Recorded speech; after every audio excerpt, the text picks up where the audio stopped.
Hey guys, Island Turtle here. Welcome to BOMISpirit. So this is a this is a little bit of a collective message channeling. We may pull cards, we may not. Also, just a heads up, I'm under the weather. I'm trying my best here.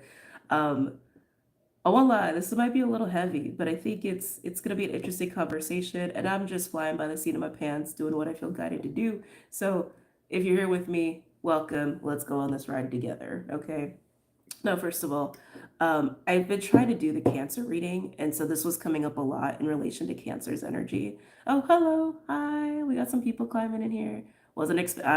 Same. Wasn't expecting a live. I wasn't expecting to go live either because I'm doing the full moon Taurus live on Patreon later today, and I'm trying to do sign readings because I couldn't get them done yesterday. Um, but this, let me tell you how all this is coming about, okay? And then we'll get into it. Just be patient with me if I need to like T knows all the things, right? Another live, yeah. Your throat was still struggling a lot with your sinuses. Hope it hasn't hit you too hard. It's okay. It just is what it is. Just go with the waves of things, right? So, I've been trying to do the Cancer read since yesterday. I tried 3 times yesterday, and it wasn't happening. Also, I was feeling like this, and I was like, you know what? Probably not supposed to read today, and that was yesterday. When I got into Cancer's energy, um, I could tell there was some transition happening, and sometimes that happens when you read, and I know some of my readers can attest to this.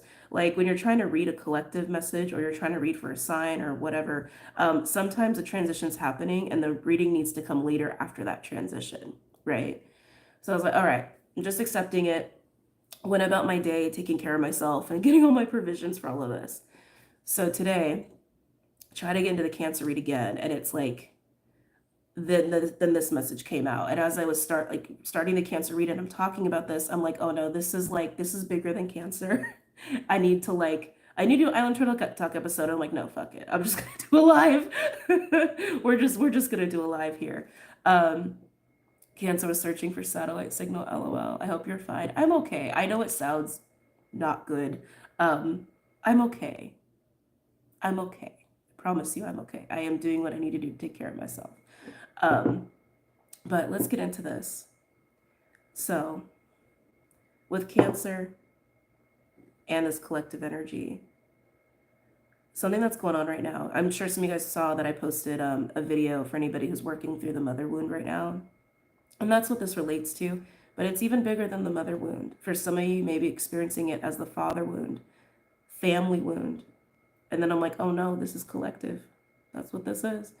This is collective, even in terms of like global population, even in terms of like Earth, right? Gaia, planet Earth. I was getting that there's this awareness of the sacral, the womb space, regardless of gender, okay? And I want to make this very clear because I feel like when we start talking about mother wounds or even the womb space, we're so programmed, man. It's kind of crazy. We're so programmed to go, oh, females only. No, this is everyone, okay? This is everyone. And it does relate to this awareness that we have of our ability to procreate, our ability to create. I don't care what gender you are. I don't care what you identify as. We all have been given a divine right as a human being on this freaking planet to create. That is a gift we all have. And it is a divine right to creation, whatever you do with it, whether it's very literal for you in making babies, or just creating whatever your whimsy is, creating your reality, maybe even having some creative skills or wanting to leave some sort of mark on this world. There's a reason that a lot of us have that feeling of we need to leave something behind. There's a reason we all have this feeling of legacy, right? Whether we try to deny that or not, we all feel that on some level, whether it's big or whether it's small. And right now there's this awareness of how that's been violated, right? And this is probably very individual to your experience. However, that's been violated for you. Maybe it's through control. Maybe it's through suppression. Maybe it's through thievery. Maybe it's through abuse. Maybe it's through the R word, right? 4 letters, right? You know what I'm talking about. Regardless of, again, your gender, whether you're a man or a woman, creation using your divine right to create is seeding. That's what it is. It's to seed, it's to build, it's to cultivate. Now, there's something to be said for destruction and chaos, right? Because we can't create without chaos. They go hand in hand. It just is a thing. But there's a difference between chaos and destruction, right? Versus violation of that divine right. We have this in our reality, in our society, on this planet where, how do I want to say this? I don't know if it's just a dimensional aspect because we're in a specific kind of like dimensional state, right? Or if it's just a frequency thing because we still have separation, right? This notion or perception of separation versus like unity. That's something we've clearly been trying to ascend through as a collective, right? And of course individually. But where we have learned to violate that right towards other people, ourselves, even when it comes to the planet. My point is, there's an awareness of this right now. And so some people, and I think definitely anybody who's really strongly related to Cancer or has strong Cancer connections, associations, whatever, this awareness is just really in the forefront. So again, it could be coming through in very different ways for you. Maybe you're reflecting on just times where your divine right to create was suppressed or taken away or manipulated or insert here, right? And you're processing that. Just know that if you are processing that, you're not just processing it for you, you are processing it for the collective. And it is this reclaiming of that divine right and wanting to protect it. So this is the other side of it, the protection of that. Some of you may feel this in a very specific part of your body, okay? Wherever that is for you, right? Because we all have experienced this differently. We're all aware of this in different ways. But as you feel in your body where that violation has taken place, whether it's just happened outside of your control or you've allowed it to happen to you, okay? I think we all can feel both there. You may also feel where in your body you actually want to start protecting that divine right to create, whatever that means for you, however that shows up for you, okay? Yeah, that's the message. That's the message. That's what wanted to be said. Angst been going around. Yes, definitely a lot of angst been going around. I'm still gonna try to do sides today. So this might come up in Cancer still because it just was like so prominent with Cancer. But I recommend that if this is resonating for you and like you're really feeling this, like take some time. Excuse me. Take some time to move through that. Okay. It's important. It's important. Because it's also something that I think is a very vulnerable thing to move through that I think, again, some people are moving through it, some people aren't. But it's important. It's important. And don't be surprised if out of this you experience a sense of empowerment or suddenly this realization of like of your own worth or even boundaries or even this recognition out in the world of like seeing these violations continue to take place, but like what you can do to like continue to not do that, to not enable that or not add to the problem, not perpetuate it yourself or allow it to be perpetuated onto you. It's just becoming more nuanced, like is how it's feeling to me. Like there's very obvious things, right? It's very obvious things that happen that cause that, or that relate to the violation of that divine right.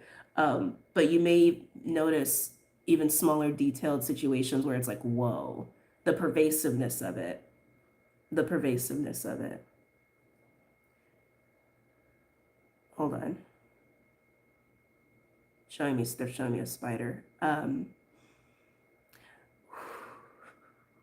Okay. This is Scorpio energy, but it's not a coincidence. This is happening in Scorpio season. I do believe that there's also part of some of the energies we're in right now, being in Scorpio season. Remember what I was speaking about the last couple of weeks, how we've been in this rebirthing. This also relates to that rebirthing energy too. Scorpio energy, Scorpio energy, sex, death, all of that, I think sometimes gets misconstrued. The reason death is its own magic, that sex is its own magic, and they're one and the same, is because it is a devouring. They're both a devouring. It's a devouring and a like a ripping and transmuting. It's kind of violent, right? When you think about it, of these kinds of things that are distorted, of things that are killing life. Thank you. Of things that restrict life. Thank you. That's better. Things that restrict life, restrict that creation, suppress that creation. That's what this is, right? That's what this is. That's what this is. So as this awareness is coming up and you're working through it, whether it's emotional, physical, whatever, just know you are harnessing that medicine of Scorpio, that medicine of death, that medicine of even sexual energy to devour anything that is violating that right to create and restricting that right to create. And in that moment, right? In that moment, that is the climax, that is the peak, that is the transition point back into creation and back into claiming that divine right to create. Yeah. And in that, this is also why the phoenix is associated with all this kind of medicine, because it is arising from the ashes. It's arising from that as well. And so just know that there is an elevation that's happening within you as you're doing this and as you're moving through this. This is also something that happens like, how do I say? It's a level of this happens when you're doing any kind of transmuting, when you're working through anything. But it's just like the mechanics of it is like really in our faces right now because of the season, because of all this stuff going on. All right. Oh, okay. Okay. So just know that you will be elevating individually out of this, but especially for those working on I want to come back to the mother wound for a minute. For those working on the mother wound, father wound, family wound, whatever, inner child will obviously be part of that. That's like all part of the same system, right? Systems. It's all the same. It's all the same. It's all the same when you really break it down. Especially those working through that, just know that this is also part of collective ascension. And that is your contribution to that. Because it directly is relating to and speaking to the divine right to create. And in a way, even reclaiming our own God, goddesshood, right? Individually and as a populace.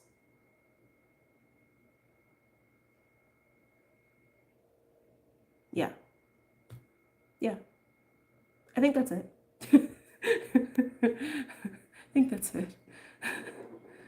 Let's see. Oh God. Oh yes, thank you. At the 11/11 portal. Oh my God, that's just tomorrow, isn't it? Holy crap. I'm like, what am I looking for? I was looking for the date. Yeah, wow. That is tomorrow. That is tomorrow. Ah, Alejandra, good morning. Hello. My Saturn and Mars are in Cancer, 8th house. Yeah, I feel like Cancerians are really, really feeling this. Because, so here's the other thing about Cancer.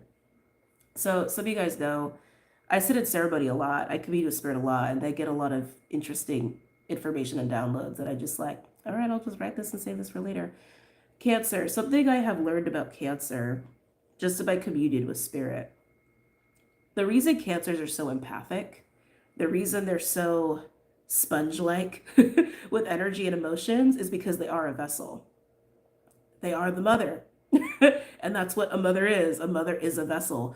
And so it makes sense that a lot of this will be coming through the energy of Cancer or the sign of Cancer, or people who identify a lot with that kind of motherly vessel channel like Cancerian vibes.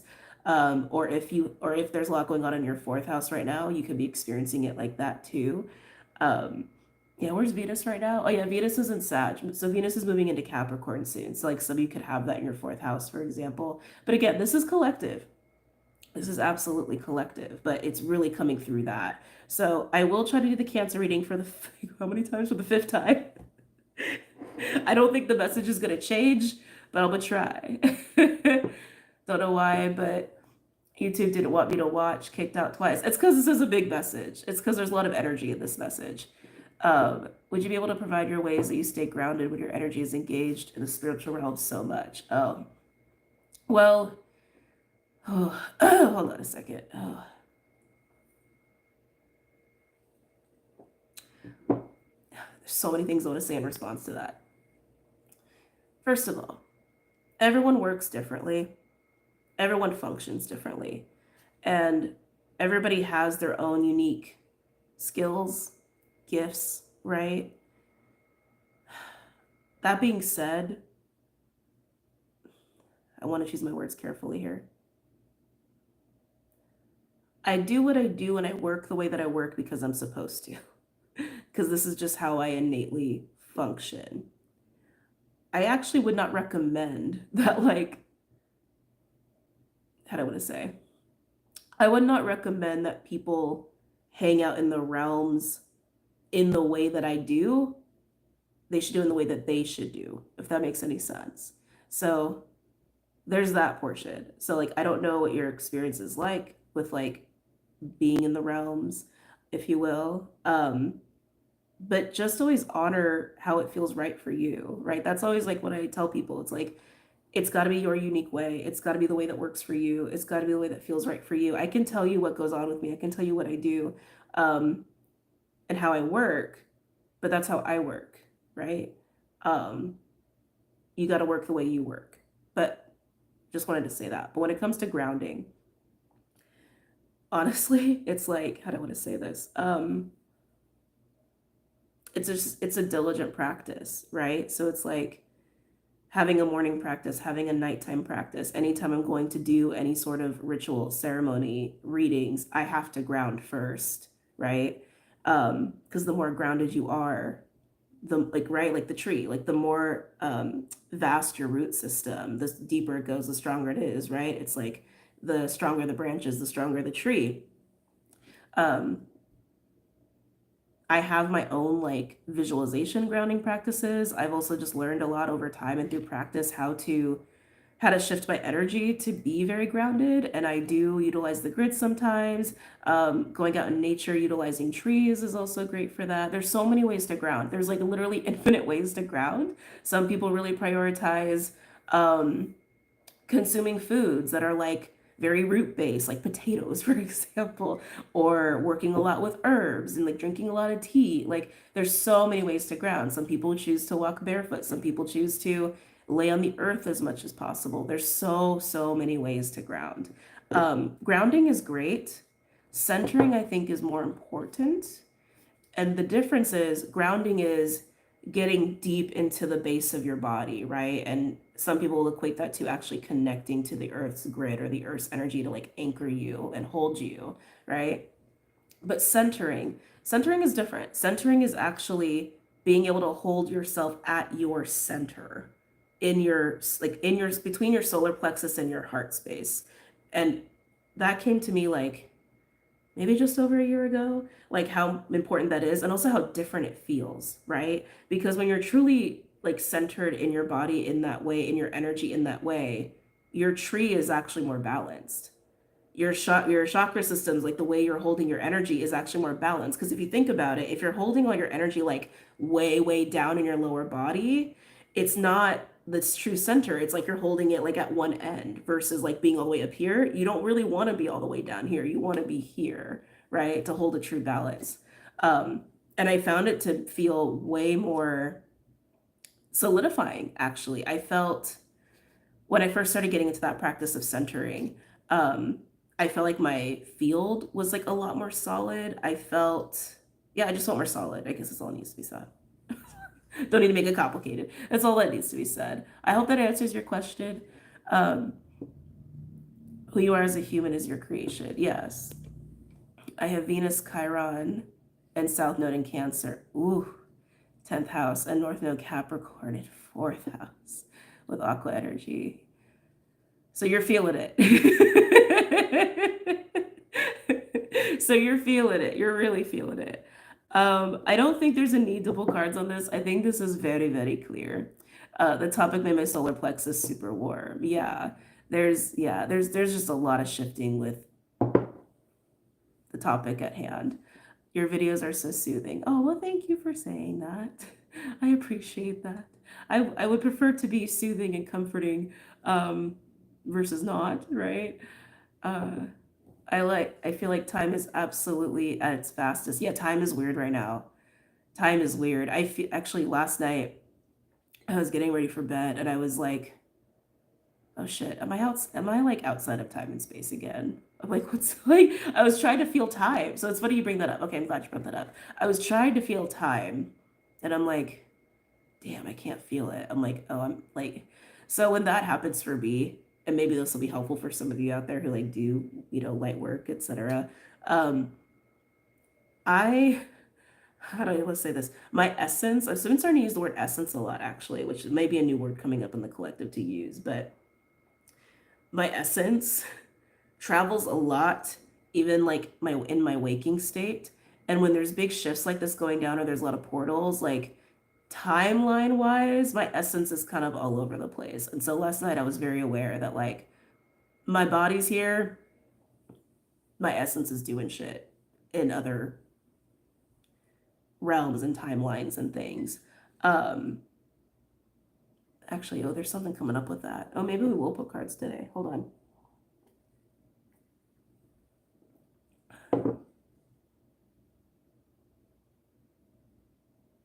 Yeah, timelines. Timelines.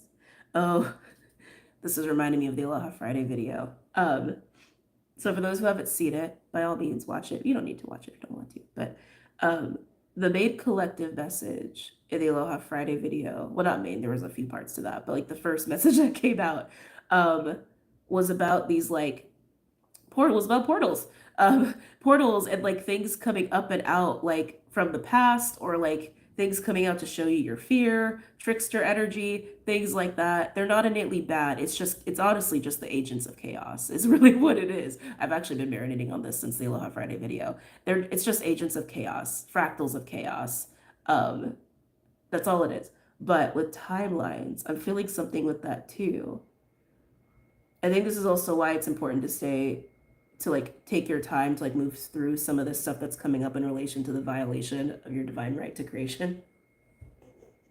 Did I just rhyme? Sorry.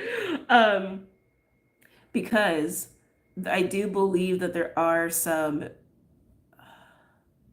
opportunities, people showing up almost like they represent timelines. Yeah, I remember I said this in that video too, that people are portals. They are. They just are. People are portals. Um, be mindful of what people, portals you're choosing. I do. I feel like they're representing timelines. Um, Timelines are a funky thing. Has there been an anchoring of of a main collective timeline? Kind of. I want to say kind of. I feel like the doors are wide open right now, to be honest with you. And with 11/11 being tomorrow, that makes sense. Um, the doors are wide open for everybody to make choices right now to anchor in, solidify. Thank you. So there is a timeline that's like, it's weird how they're showing it to me. So like all this talk about seeding and creation, right? So they're showing it to me almost like a plant. So you have like the soil line, right? And then you have like, well, all, soil, and then everything above that. They're almost showing it to me like, oh, excuse me, like a plant has been, like, is attempting to plant. It's like it's in the ground, but it's not like covered in soil yet. It hasn't like really made its home in the soil. Like someone's just planted it there right now. And that's where the collective timeline is at. So just how they're giving it to me. This is where the collective timeline is at. Because we're in this like portal energy and we're also becoming aware of all this like violation of creation, right? We all have choices to make. Whatever choices we make individually, we're choosing portals, we're choosing timelines, and whatever the, I don't want to say average, there's just not a good word for it.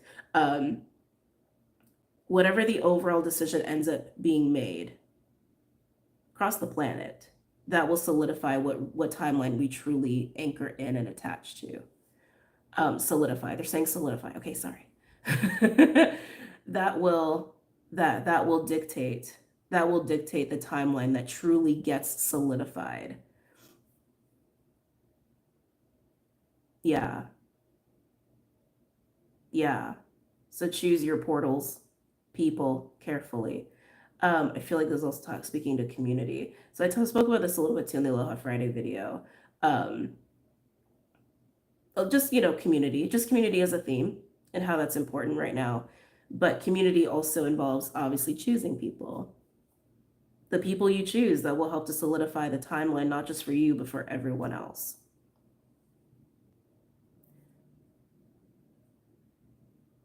Because as you choose these people, coming back to the divine right to create, creation is seeding. Creation is building, it's cultivating, it's not thievery, it's not oppression, it's not suppression. So for the people who are reclaiming their divine right to create versus people who are not choosing to do that, versus people who are like continuing to choose violating that right, relinquishing that right, doing that to others, as long as they're off doing that and the people who are truly ready to embody their divine right to create get together with other people who are embodying that right to create, a beautiful timeline can happen here, because that's what's needed. That's what's needed. Creation is needed right now. And reclaiming that, like I mentioned before, is also reclaiming your own like godhood, goddesshood as well. That is ascension. That is evolution. That is elevation. That also coincides with supporting and honoring the earth in her own creation. The earth wants creation. She wants more. She wants more. And it is a symbiotic relationship with us being here. But for people who are on the precipice, the threshold card is coming up in my mind's eye, of choosing that right to create and embodying that right to create, not being afraid of it, That's coming up really strongly, not being afraid of it. Oh my God. Okay, I'll come back to this because this was a thing today. Remind me, I might forget. And not being afraid of it. If you allow yourself to get distracted or pulled in by these thieving, violating timelines, / portals, / people, / behavior, you're doing yourself a disservice along with the collective by not choosing to solidify and anchor a timeline of creation. Yes, there's a place for chaos, but it doesn't have to be so chaotic. It can be creative. It could be cultivating. It could be building. Right? Right. So coming back to this. So yesterday, before I went to do my reads, I always like to put I like to feel out my jewelry for however my body wants to be adorned, right? How my vessel wants to be adorned for doing my spiritual work. And my Moldavite ring called out to me, and I was like, for those who never worked with Moldavite's intense. Okay, Moldavite's intense. And it is definitely an activator. It's definitely like and I was like, I don't know. I was like so excited to put it on. Atlas, hi Atlas. Good to see you, kind of. And I definitely was like, no, I'm not ready for no. No. And then today I was like, yeah, I gotta put that on. And of course, it's all around me trying to do this freaking Cancer read. So Moldavite may be coming up for you guys, but I think it's wanted to be on my Saturn finger too. It's like, okay.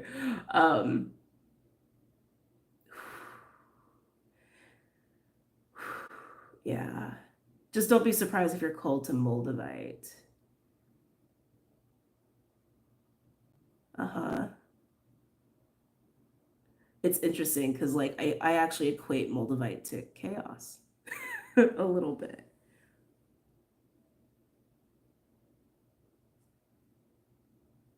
Hmm. Hmm. And I keep hearing the word karmic. This isn't just for me, this is totally collective. Um, I'm sorry, I'm just tuning into this Moldavite crystal. Actually, you know what? I'm gonna take it off. Hold on a second. Ooh. didn't want to come off. I was like, don't you dare take me off.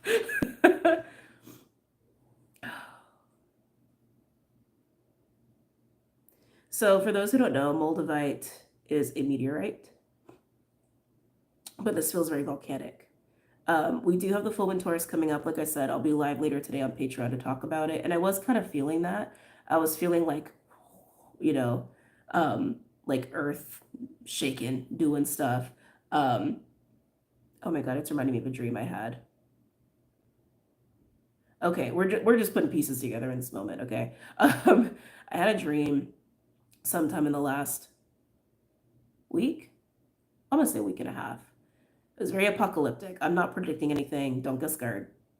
Don't get scared. Don't choose that timeline. It's like, we don't have to choose that timeline, by the way. We don't have to choose that apocalyptic timeline. Um, but it was. And it was volcanic. It was volcanic. Heart of the earth is what I'm hearing.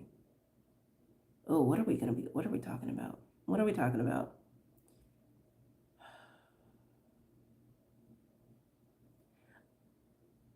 Around the full moon Taurus, I would not be surprised if we do get a little earthquake activity here and there.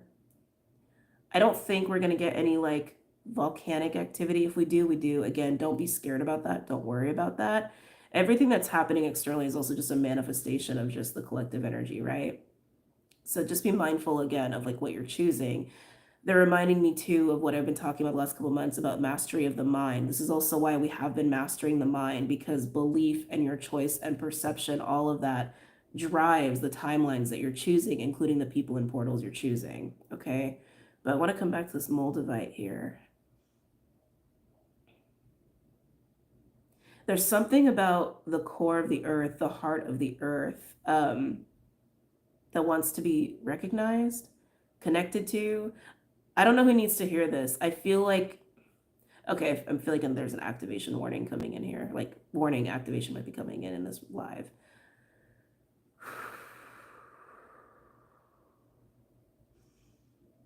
I feel like there is I want to say a tribe. Hold on. A tribe that needs to hear this or will be experiencing this, almost like it's the role of this particular tribe to connect to and unveil the heart of the earth. I don't know what that's supposed to mean, but that's just how it wants to be said.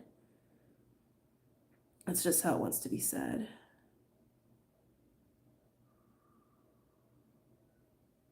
If you have any Andara crystals, this is probably the time to work with them. Yeah, now I'm getting like Mount Shasta. Okay. Maybe this tribe. Okay. This is like a crazy channeling. I'm just flowing with it, but I'm like, oh my God, this is like, I don't channel stuff like this, but maybe I'm going to moving forward. I don't know. This is crazy. I gotta be honest with what I'm getting. I'm getting a gathering of Mount Shasta. That's what I'm getting. That's honestly what I'm getting.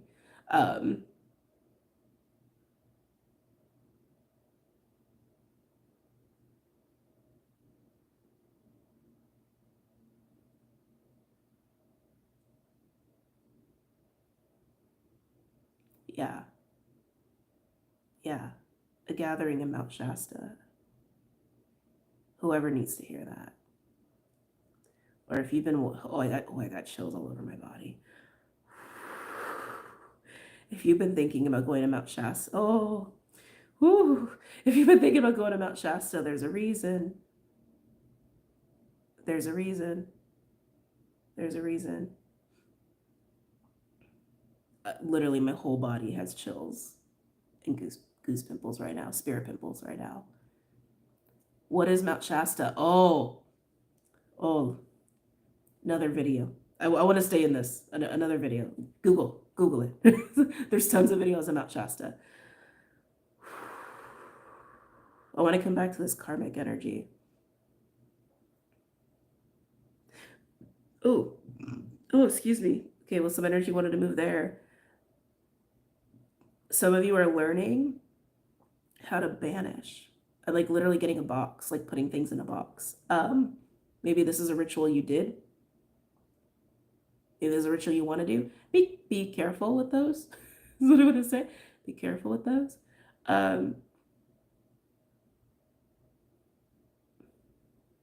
Some of you are learning how to banish certain energies. I'm going to say things. I'm just going to say things. You're doing a service for everybody, for whoever that's for. I feel like I'm picking up on like different tribes. This is crazy. What a day. What a morning. Tell me more about the karmic energy.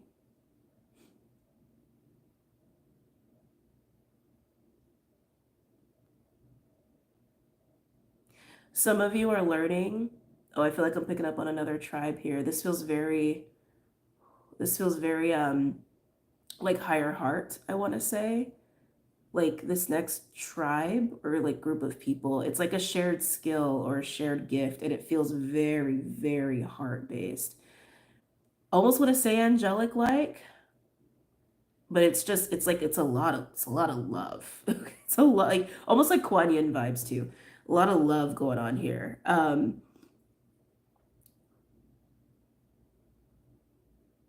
want to say learning how to recognize karmic situations, but like people. I want to say people, like people who carry this like karmic energy, maybe with you personally, like almost like you're learning how to handle karmic relationships in like one foul swoop. I don't know how else to explain that. Like seeing it, recognizing the karmic energy, and like knowing what to do, what to say in a way where like you are preserving your energy, you're preserving your field, you're preserving your reality. Thank you. Oh my God, that's it. That's it. That's it. That's it. You're preserving your reality, your timeline without allowing these karmic energies to disrupt that, but doing what you need to do to honor the karmic debt. Wow.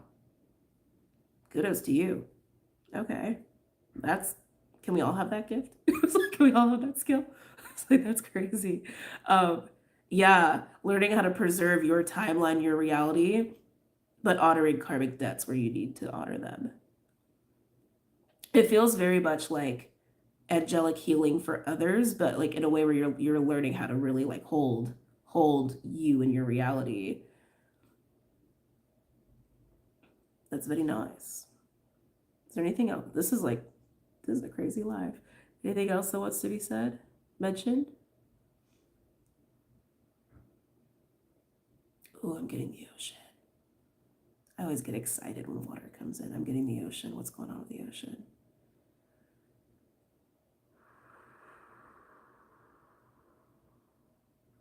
Some of you may be starting to travel to the ocean. Just what wants to be said, okay? Oh, I'm getting emotional. I'm like feeling the whales.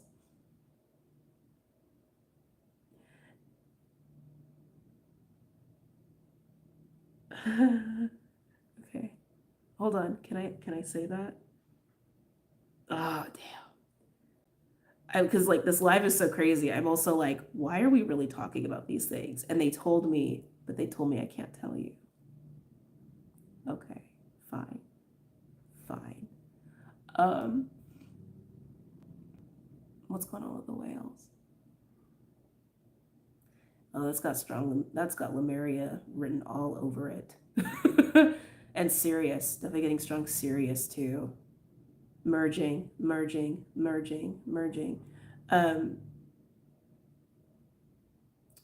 Whatever tribe, I'm gonna say tribe. These are tribes. Whatever tribe this is for, you. I want to be careful with my words here. I don't want to trigger anybody. I'm gonna say trigger warning here.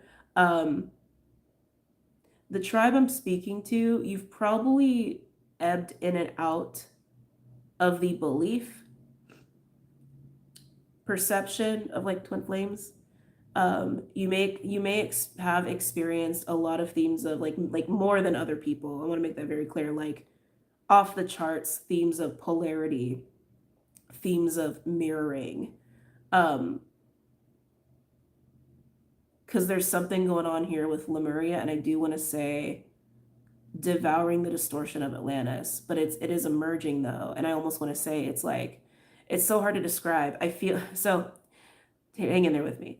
If Lemuria and Atlantis embodied a person, two people, take this as it resonates.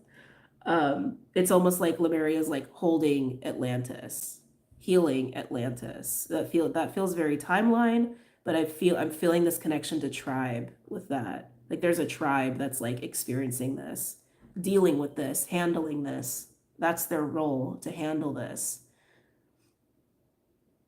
because of the consequences and the fallout from Lemurian Atlantis have been so pervasive in our reality. Thank you. Thank you. Thank you for that. Yeah. So this is an interesting tribe, because I almost want to say it's like two tribes merging into one tribe is almost what I want to say. But it is to the recognition and the healing and transmuting and devouring of the distortion of the Atlantis tribe, or the Atlantis, and it will merge into one. This is crazy. Okay. It's interesting too, because the other ring I chose is Larimar. Larimar to me is very Lemurian. I wouldn't say like Moldavite is like Atlantean by any means, but it's just interesting. So I'm like, I don't know, just jumping out at me to say. Okay. Okay. Okay.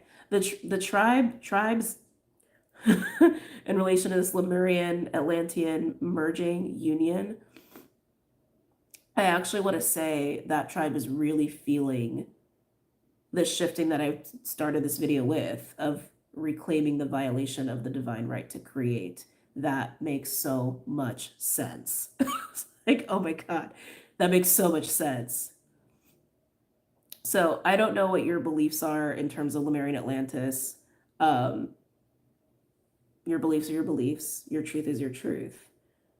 But, you know, a lot of people believe Atlantis was like the cause of the fall, right? And I do think there's some truth to that.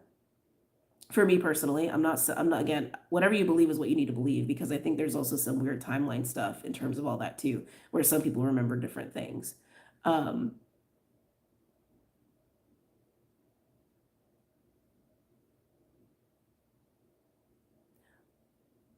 tuning in if I can actually share this. Can I share this? No. Damn. Okay, never mind.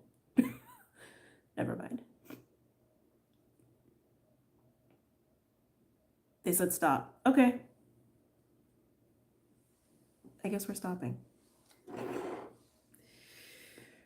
Whew. I felt called to Larimar and hematite when you talked about grounding in my pocket. Remember to mind a assimilation fall. Yeah. Yeah. Get those likes up. Yeah, please like the video. If you're in here and you're enjoying it, please like the video. Just read on Lumina. Wikipedia states that someone thinks the survivors of Lumina lives in tunnels under Mount Shasta. Yeah, I've come across that theory as well. So this was an interesting live that just happened. It's making me nervous. Tell them we need this, please. I'm in Louisiana and I don't know Raphael. Don't forget the ring. Oh yeah, I put it back on. I often meditate with Larimar on my throat. Yeah, Larimar is an amazing stone. I love Larimar. And I think it actually works really well for water signs. Especially for water signs who like are also very involved in spirituality. It helps. I think it helps a lot to just you know. Can't wait to see your live on Tuesday. Hold on. My first crystal I have got for myself was Larimar years ago. Lost it, but it was my favorite. Oh, it's so sad when you lose them. And like, I know it happens because it's like the work is complete, but it's still sad. It's still sad. I had a huge download yesterday at bedtime about creations. This is really on point. Thank you very much. Oh, you're so welcome. You're so welcome. There's some graduation initiations that are happening right now. I feel that. I feel that. Yeah, I think I need that ring. Careful working with Moldavite. Or unless you're talking about Larimar. Larimar is yummy and amazing. Yeah, careful work with Moldavite. I'm like, the fact they want me to wear this, I'm just like, Like, okay. Don't know what's going down, but okay. Mm. I used to watch your channel daily. You've helped me in so many ways. Oh, well, I'm glad I could help you. I'm glad I could offer that support. I'll see you on Patreon soon. Yeah, I'll definitely see you over there. Let me see what time it is. Let's see if I can actually get the Cancer reading done before then. Ooh, dang.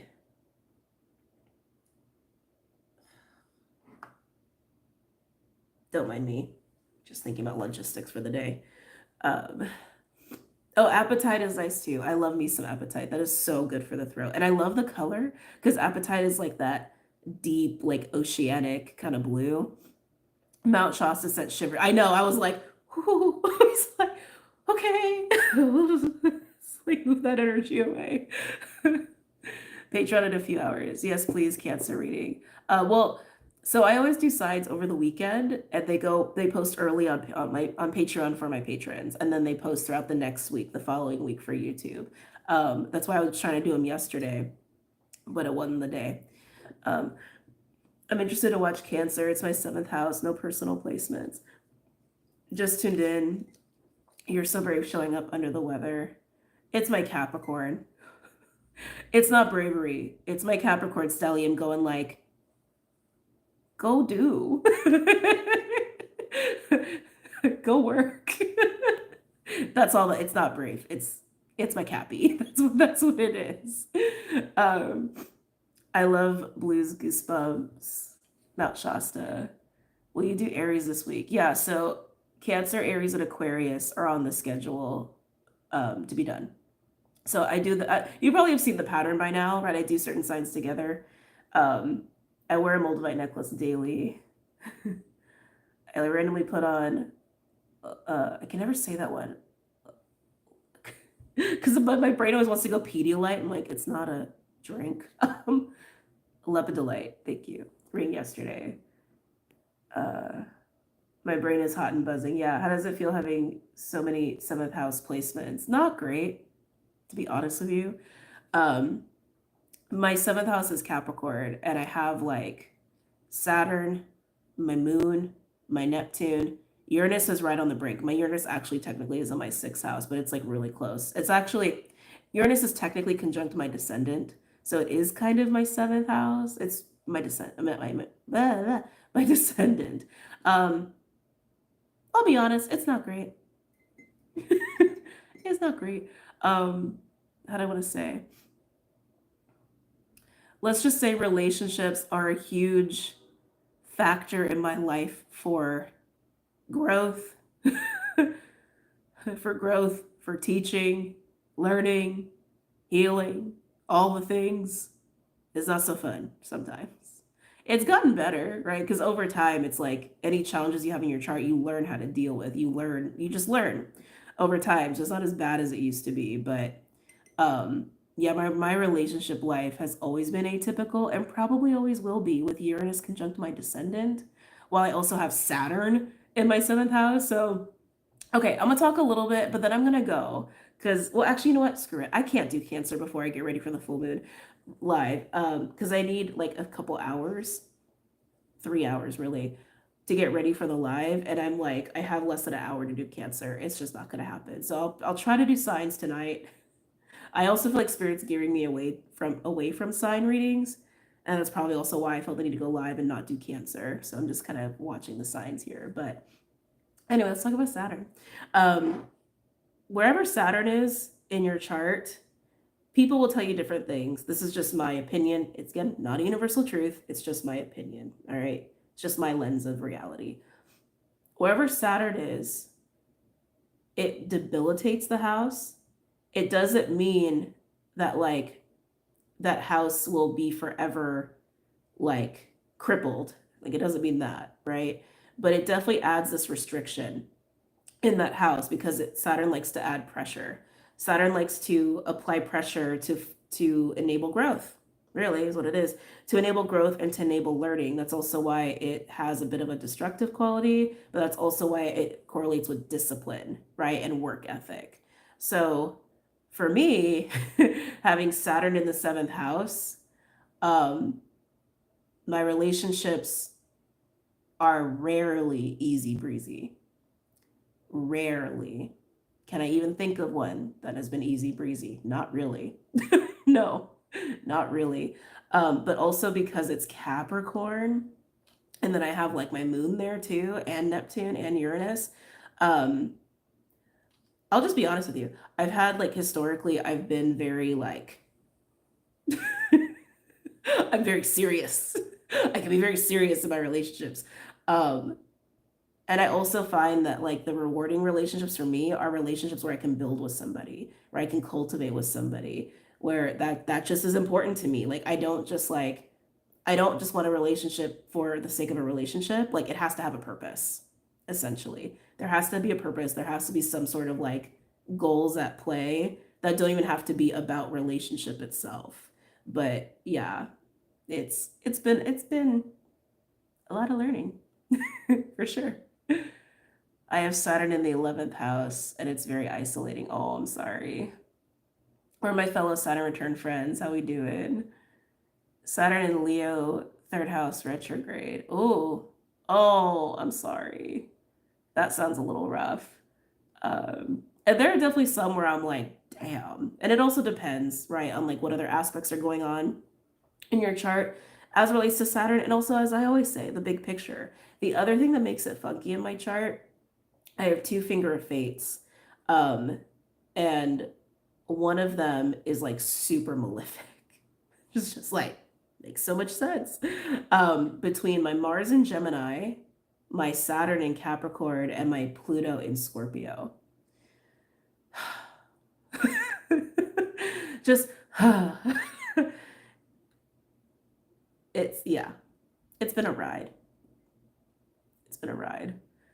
Barely hanging on, Saturn returned in Pisces, fifth house. Is it true that seventh house Saturn shouldn't marry before their Saturn return? Different opinions, and like I said, I look at the big picture, and there are other systems that will tell you different. Um, that don't actually have to do with like astrology per se, like destiny cards, numerology, things like that. Um, yeah, I don't like hard fast rules like that, to be honest. I don't because I feel like it doesn't account for the uniqueness of someone's individual chart and the big picture. So I don't really like to ascribe to rules like that. I think, to be honest, my opinion, maybe unpopular, and free will, discernment, all that stuff. Live your life on your terms. It's your life, not mine, right? I don't think anybody should get married before a Saturn return, regardless of your chart. I don't think anyone should get married before a Saturn return takes place because like so much happens in that Saturn return. You learn so much about yourself. So much shit changes. You mature so much. You let go of a lot. It can be a hard time. It can be a beautiful time, but so much goes down and everyone changes drastically during a Saturn return. So I don't think anyone should get married before a Saturn return is complete. That's what I should say. Um, but a lot of astrologers will tell you if you have Saturn in the seventh house that like marriage is unlikely, is what they tell you. Um, yeah, because it's debilitated. um, I've said, or they say that like you'll marry someone who's like older than you or way later in life. But again, that's like free will. Free will is a thing. How can you tell if you have a finger of fate in your chart? So a finger of fate is when you have a sextile between two planets and a quincunx that creates with a third celestial body. So my chart, for example, Mars, Gemini, Pluto, Scorpio, Saturn, Capricorn. So Pluto and Scorpio, Saturn, and Capricorn create a sextile, and then they're trying to communicate with Gemini. So quincunx is basically like there's nothing in common with these signs, right? You have mutable air with cardinal earth and fixed water. Like fixed water and cardinal earth have nothing in common with mutable air. Nothing. That's what creates a quincunx. That's how I remember it. Um, the exact explicit definition is like using the actual degree separation. Which what would that be? Hold on. What would that be?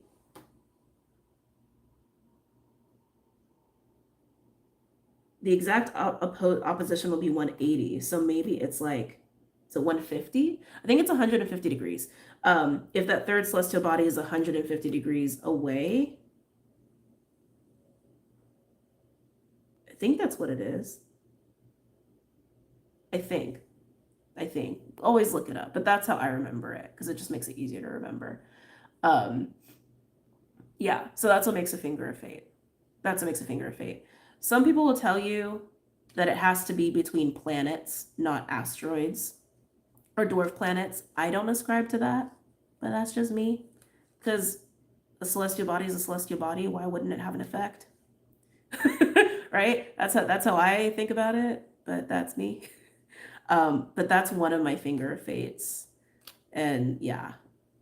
And it's 12th house, 5th house, and 7th house. So basically how it works, for those who don't know what this is or like how to interpret all of this, a finger of fate basically is like, the reason they call it a finger of fate, or even like the finger of God, is because it kind of has this feeling that your life is just always at the whimsy of fate. Or just like crazy happenstance. It's kind of like living your life on quicksand is kind of what it's like. And especially in relation to that third planet, the apex planet, the one that has the quincunxes. So for me, that's Mars Gemini. So anytime my apex planet gets activated by transits, like Jupiter being in Gemini, for example, or try to think, even a trine, like if like when Saturn was in Aquarius, right, as an example. Not everyone ascribes to that. I do. But anyway, when that apex planet gets activated by certain transits, that's when things get to move and things get to shaken. And what happens is your life can flip on a dime. Like literally your life can change overnight. Or you're ejected out of situations or like thrown into situations and you just got to adapt basically. So I've had a couple clients who've had that in their chart, finger fates, and I've just given them the advice of like, the way to live your life on quicksand is just have a lot of multiple different things that stabilize you. Because if you only have one and you put all your eggs in one basket, you're kind of screwed. You're kind of screwed, right? So that's the best way to live your life on quicksand with a finger of fate. Have multiple things that provide you stability. Whatever stability means for you, right? For some people, that's financial. A lot of people, that's financial. For some, it's with relationships, right? Some, it's like personal practices that you go to recenter, right? But yeah, so that's what that's about. Let's see. Do you know anything about the asteroid Persephone? It's conjunct by Pluto, but I don't know how to interpret it. Ooh, I have not looked into her. But just know if they named her after the mythology, I can guess what she's about, right? It's like Persephone to me kind of represents, actually she represents innocence to me in a lot of ways. Innocence, gullibility, but also polarity with Persephone. Again, I have not tuned into that particular asteroid and I haven't read up about it. But again, just tuning into it and based off the mythology, that's what I would equate her to. Like a loss of innocence even. Oh, maybe that's what it is. How we lose our innocence, how we can lose our innocence. So I would assume if that's working with your Pluto, I want to give you a hug. If that kind of energy is working with your Pluto, oh, a couple things come to mind because Pluto can also make us look at the past of how we lost our innocence or reclaiming our innocence in a way, or how our own naivety, how our own ignorance has done us a disservice. But it could also like make us confront situations like that too in the present, where will our own innocence betray us and lead us into like gnarly situations. Hold on. Thank you for the super chat. Thank you. Wait, how do you say your name? Aurelia, thank you. I hope you rest to rejuvenate soon. I will. I promise I will. Sending love and support you deserve for all directions, health, and well-being be yours. Thank you. Thank you, sister. I appreciate it. But that's what I would say. Like, be mindful of present. Actually, it actually reminds me very much of the collective energy right now, right? Be mindful of what you're presented with because it may reflect to you or show you, remind you of times where you lost your innocence was violated or taken from you. or even situations where your own innocence or ignorance or gullibility can betray you presently. That's what I would say. That's what I would say with that. But again, I haven't actually looked into that asteroid, but that's just me intuiting. Any advice about Pluto transiting the 12th house? I actually always feel like that's a positive thing. I know some people feel like it's really karmic and like really heavy in the karmic realm, and it kind of is, but it's like that's a massive cleaning, is what that is. Like Pluto's basically going through your house of karma and completion and going like, whoop, clean slate. Let's be done with all of that. That's what comes to my mind with Pluto being in the 12th house. Yes, I can feel lessons there. I can feel some lessons there, Pluto in the 12th house. And I don't know if it's finishing your 12th house or just starting, right? But Pluto in the 12th house, that's what that says to me. How about Pluto going into the 8th? That's discovery. That I interpret Pluto in the 8th house as discovery. Because Pluto loves the 8th house. It's cozy in the 8th house, right? Pluto likes to go deep within and bring things up and out. And that's what the 8th house is all about. So it's discovery, especially if like it's just moving in and your 8th house is Aquarius, like mine. It's discovery. Discovery of self, of truth, of gifts, of skills, possibilities, potentials. It's discovery. But again, just my opinion. Oh, Pluto entering the 1st house. Dismantling and recreating identity. Ooh, oh, got chills on that one. Oh man. A breakdown and a rebuilding, reinvention of self is what I would say that is.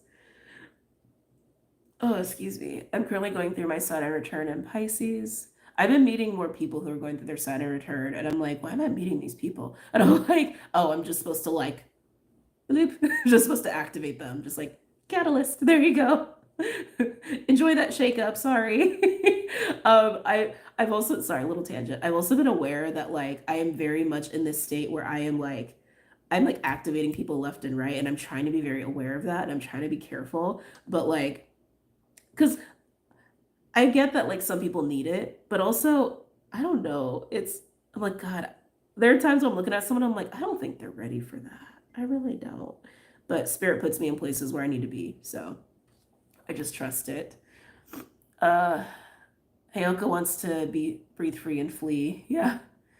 I've had Saturn and Neptune in my 1st house, and I'll get to experience Pluto in my 1st late in my life. Wow.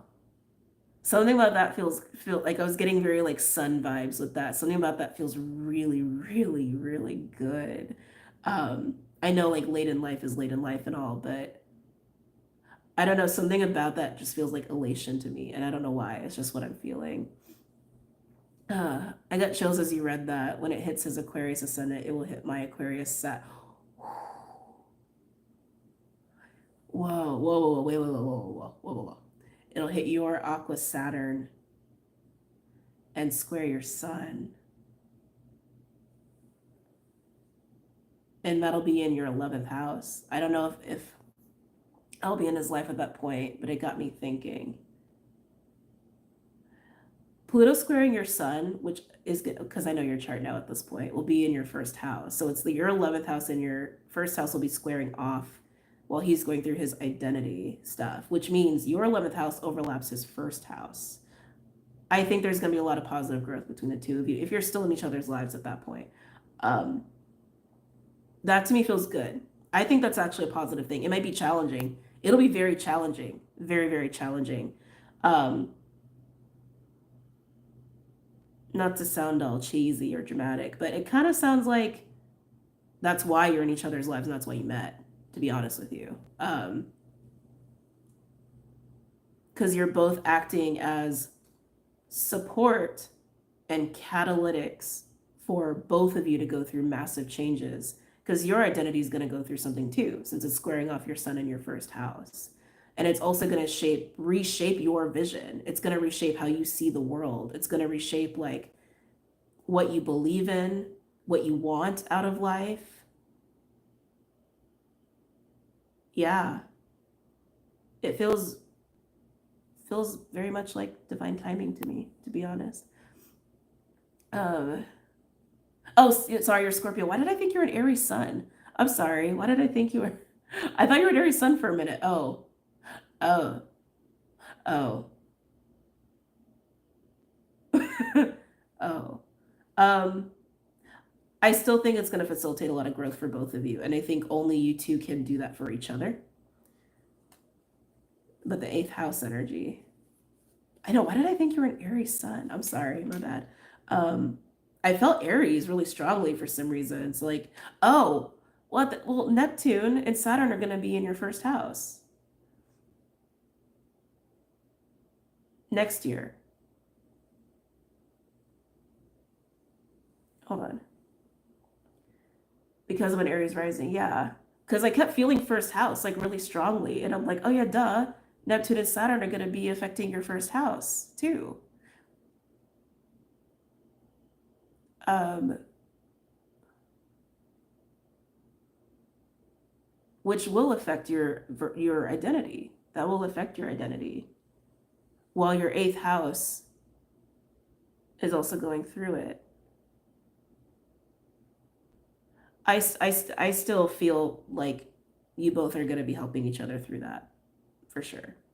I do. I feel that way. Um, going through big things, light is shining on. It's stronger though at this point. I also have Neptune in eighth and Saturn in first. So much wounding coming up to heal in my family. Oh, Frankie, I'm sorry. I don't know how I missed that chat. I'm sorry. Thank you for that super chat. Sorry, so sorry. Just got here. Just want to say thank you for being here through all the deep shadow work. Oh, you're welcome. You're very welcome. Sorry, Alejandra, got all distracted there. But yeah, I still feel like your identity is definitely going to feel that. Sorry if I got all like passionate on you. I just like, I'm just really in it right now. But eighth house is also very like karmic, and it is also a house where we can do some healing and where we can let go of a lot of things too. So yeah, I still feel very strongly that that's going to be a part of it for you too. We love your passion. That was the biggest B-Day gift. Thank you all. You're welcome. And yes, happy early birthday. Happy early birthday. I can get very passionate, and sometimes I'm like, oh wait, I took it too far. But okay, I know we're okay. I'm working on that. I'm working on that. Um, anyway, let me check the time. Okay. Girl, I'm an eighth house stellium. More passion. I'll keep that in mind. I'll keep that in mind for sure. Uh, thank you for accepting me as me. Thank you for that. Off topic, I got a message from Spirit that I needed 603 hertz healing, but it's almost non-existent. I was talking to somebody about that sometime recently. Time is so weird. It's hard for me to keep things straight. That like certain frequencies, how do I want to say? They're like kept hidden. Maybe you want to classify that as conspiracy theory. I don't know. But like I was definitely I remember vaguely talking to somebody about this. I resonate deeply with your recent Libra reading, the light and the dark. Oh my God, yeah, that one was crazy. Like my Vietnamese name, but I have doubts. I'm not sure if I'm truly special or it's just my ego. We all are unique and special in some way. We are. And I know some people go like, well, that's the same way as saying nobody's special. It's not. It's actually not the same. It's not the same. Um, I do want to say like part of like being on this like spiritual journey, if you will, there's definitely a part where like spiritual ego comes into play, but it serves a purpose. I want to say it serves a purpose. So I just want to, I guess I just want to reassure you that if you're even thinking that it's like, oh my God, is this ego? Is this not ego? It's probably not ego, most likely, right? Because if it is ego, you're probably feeling very confident in all of that anyway. Um, but even if you have a phase where you're like you have some spiritual ego, it's just where you're gonna be at, and that's okay, you know? I really want to say I think everyone has had a phase like that, and I don't think it's anything to be ashamed of. It just is what it is, and it's just necessary. Um, So I don't know if that helps you, but I trigger people by being myself so much, even when I work so much to be kind, and I really am. There's always going to be people who get triggered. There's always going to be people who get triggered. And there's going to be people who are going to be like, okay, that's where they're at, and that's okay. Thank you for distinguishing that. Yeah, no problem. Yeah, no problem, guys. Well, I can feel the energy shifting, so I think it's my time to go. But this was an interesting little hangout today. I'm going to take a little break before I get into preparing for the full moon Taurus, but I'll be live on Patreon at 2 p.m. Pacific. So join us over there if you want to join us over there. I'm gonna do my best to get through that. Sorry, brain fart. While feeling like this, because when we go over there, we spend a lot of time together because we're a little family over there. So we get into a big astrology talk and breakdown. We do channel messages, and we also just talk like this, honestly. So I'm looking forward to it because I know Uranus is a big factor in this full moon, and it's just like,